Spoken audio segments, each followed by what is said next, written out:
नमस्कार मित्रों, स्वागत है एक बार फिर से आपका हमारे चैनल जेबी डिवोशनल में। पिछले एपिसोड में हमने देखा कि किस प्रकार सूर्यदेव को यह ज्ञात होता है कि इंद्रदेव ने किस प्रकार देवी संज्ञा का अपहरण किया था, और दूसरी तरफ हमने देखा कि इंद्रदेव स्वयं सूर्यलोक जाकर देवी छाया को अपमानित भी करते हैं और उनको एक तरह से ब्लैकमेल करने की भी कोशिश करते हैं। कहीं ना कहीं से मुझे ऐसा प्रतीत हो रहा है कि ब्लैकमेल की शुरुआत जो थी यही से कि किस प्रकार से अगर आपने ऐसा किया तो मैं ऐसा कर दूंगा, फलाना ढमकाना। अगर आपको किसी का रहस्य पता है तो उसको किस तरीके से इस्तेमाल किया जाता है वो यहीं से उसका प्रारंभ हुआ है। तो ये एक बहुत ही रोचक जानकारी थी आप लोगों के लिए। फिलहाल बिना कुछ किए, बिना कुछ सोचे समझे हम एपिसोड की तरफ बढ़ेंगे। शुरू करते हैं एपिसोड 61 पार्ट 1।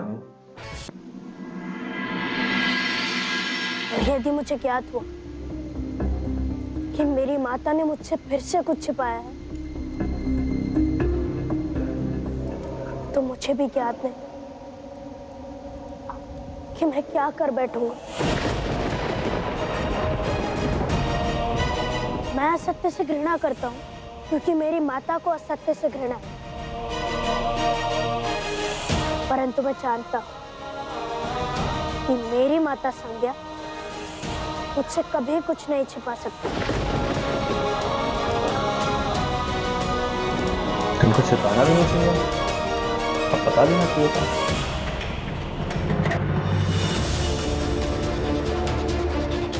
कैसे बताऊं शनि को सत्य? वो टूट जाएगा, न जाने क्या कर बैठेगा। पता डाला है ना हमको। ये कॉरिडोर बहुत दुविधा में हो, मैं इम्पोर्टेंट कोई है सहायता डिस्कशन के लिए। करूं?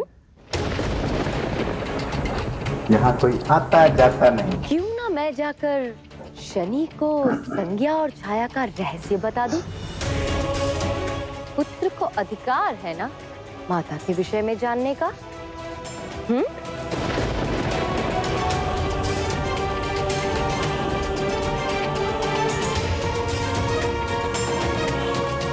नहीं देवी संज्ञा, देवी देवी संज्ञा अरे यार, बड़ा शीघ्रता से पलटती हो छाया।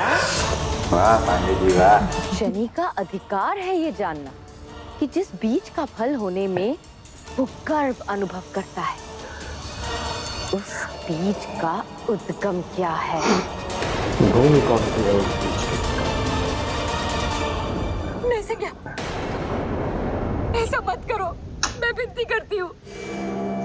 शनि और मेरा संबंध सदा के लिए संकट में आ जाएगा, ऐसा मत करो। अनुभव हुआ विश्वास टूटने का क्या परिणाम होता है? जाओ जाओ, जाकर शनि को सत्य बताओ। जाओ। नहीं, दया करो, मैं शनि को सत्य नहीं बता सकती।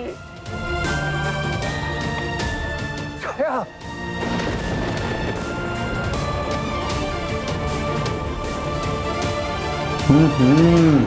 पूरा गोलमेल सम्मेलन। खाली हाथ लौटाना देवियों का स्वभाव नहीं है। देवी संज्ञा, कर दो दया अपनी छाया पर, परंतु उसका मूल्य मत छोड़ना। अब ध्यान से सुनो छाया, कल तुम सभा में आधा सत्य ही बताओगी कि मैंने तुम्हारा अपहरण नहीं किया।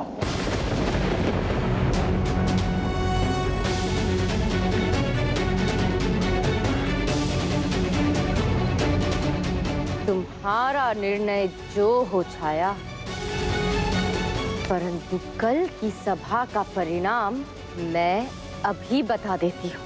कल तुम्हारी कहानी समाप्त। तुम और तुम्हारा शनि सदा के लिए मेरे जीवन से चले जाएंगे। सदा के लिए, सदा के लिए, सदा के लिए, सदा के लिए, सदा के लिए, सदा के लिए,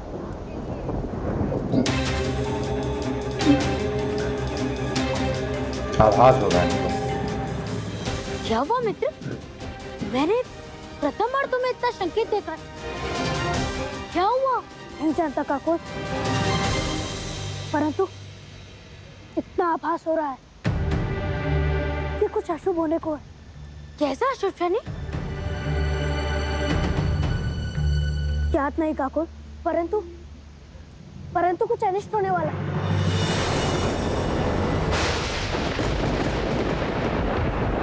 माता से जुड़ा हुआ है।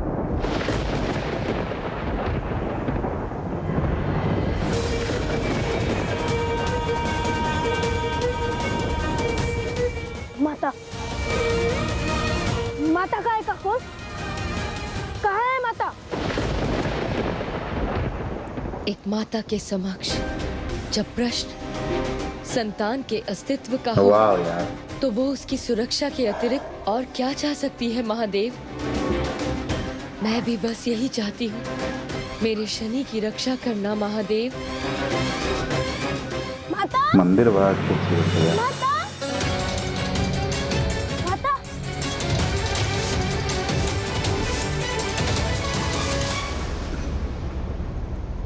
माता आप सकुशल तो है ना माता? जिसका तुम जैसा कुशल पुत्र हो, वो माता अकुशल कैसे हो सकती है?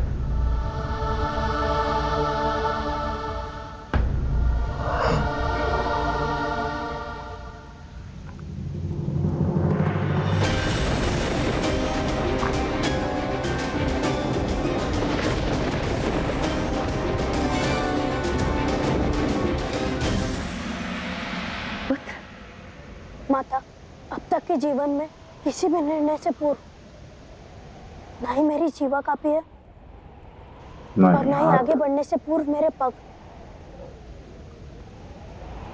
तो फिर आज मेरे हाथ क्यों कांप रहे हैं माता? क्यों मुझे ऐसा आभास हो रहा है कि कुछ अनिष्ट होने वाला है?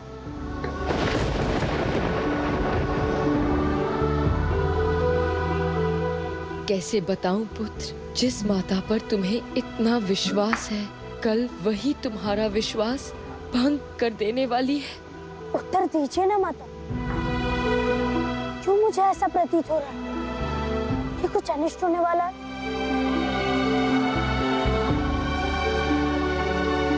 जिसके इष्ट महादेव हो, उसके साथ कुछ अनिष्ट नहीं हो सकता पुत्र। तुम व्यर्थ चिंता कर रहे हो पुत्र। जाओ, विश्राम करो और अच्छी निद्रा के लिए आवश्यक है मन में शुभ विचार रखो। अच्छी निद्रा के लिए आवश्यक है कि माता अपने पुत्र को लोरी सुनाए।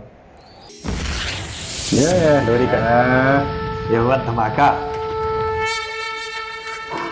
ये होगी सुबह नहाने का राजेंद्र। देवराजेंद्र बहुत पसंद हो ना।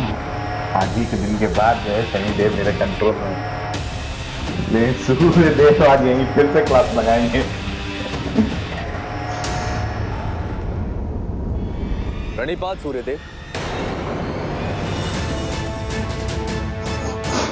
कुछ बोले बिना राग न करते हैं। दुआ दुआ। मुझे आपसे ये आशा नहीं थी देवराज। यदि आपको विश्वास है कि मैंने ये अपराध किया, तो किसी सभा की कोई आवश्यकता ही नहीं है सूर्यदेव। आप बस कह दे कि मैं अपराधी, जो दंड देंगे स्वीकार कर लूंगा सूर्यदेव। अब तो दरवाजा भी नहीं खुलना भाई। परंतु निरपराध को दंड मिले, रेंग रेंग के जा रहे हैं भाई। ये सूर्यदेव का न्याय नहीं। इनकी अपराध निरपराध वाली हरकतें नहीं है, देवराज, निर्वस्त्र वाली हरकतें कर रही है। ये आपके विरुद्ध साक्षी मेरी पत्नी देवी संज्ञा है।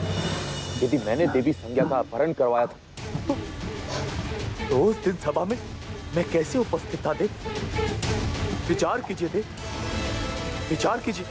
क्योंकि देवी संज्ञा का अपहरण आपने असुर व्यक्त गंधा के हाथों करवाया था। ओ, व्यक्त गंध, उस शुक्राचार्य का शिष्य। सूर्यदेव, सहस्त्र वर्षों से जानते हैं आप उस शुक्राचार्य को। वो तो चाहते ही नहीं कि देवलोक में शांति स्थापित हो। और शनि शुक्राचार्य द्वारा भ्रमित किया जा रहा है सूर्यदेव, भ्रमित। वो शुक्राचार्य हम देवों में मन मुटाव करवाना चाहता है।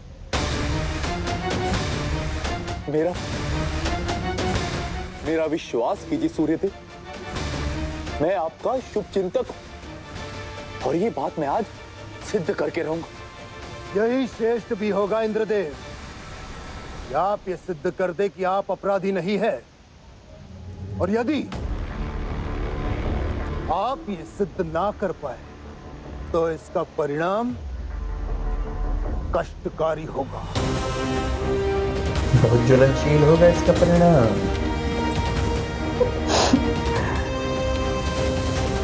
इंद्रदेव तो कॉन्फिडेंट है ना भाई। दोनों तरफ से लगना सूर्यदेव को झटका है। सच्चाई जब बहुत दिन बाद बाहर आती है तो चलिए माता, सभा में जाने का समय हो गया है। उसका मुख परिवर्तित हो चुका होता है। सच्चाई जब बहुत दिन बाद आती है तो उसका मुख परिवर्तित हो जाता है। इसका कहने का तात्पर्य यह है कि मान लीजिए आपने कोई क्राइम किया और ऐसा क्राइम जो आपके परिवार वालों को नहीं पता है, फिर आप एक साधु संत महात्मा टाइप व्यक्ति बन गए और वो क्राइम जो है वो पकता पकता पकता इतना समय बीत गया कि कोई आ करके आपके परिवार को जब वो बताएगा कि ऐसा क्राइम हुआ है तो पहली बात तो कोई मानेगा ही नहीं। क्यों? क्योंकि आपके व्यक्तित्व में बहुत बदलाव आ चुका है। लेकिन जब साक्ष्य सामने रख दिए जाएंगे और इस बात पे पुष्टि हो जाएगी कि नहीं वो अपराध आपने किया है, तो उसके बाद शायद वो ह्यूमिलिएशन आपको उतना उस वक्त ना हुआ होता जितना वो क्राइम करने के बाद होता, जितना उस टाइम होगा जिस टाइम आपने उस ख्याति को प्राप्त कर लिया। बहुत हद तक होता है, डिपेंड की सिचुएशन पे। अगर सिचुएशन ठीक ठाक चल रही है तो आप सही समय देखकर उसको रख सकते हैं अपना पक्ष। लेकिन अगर किसी और की तरफ से उस पक्ष को रखा जाता है, वो भी उस समय जब ऑलरेडी एक सिचुएशन गंभीर चल रही है, सच्चाई तब बाहर नहीं आनी चाहिए जब समस्या पहले से खड़ी। सच्चाई हमेशा पहले बाहर आ जानी चाहिए एक नॉर्मल समय, समाधान के रूप, सामान्य समय में। एक समस्या के ऊपर दूसरी समस्या नहीं आनी चाहिए।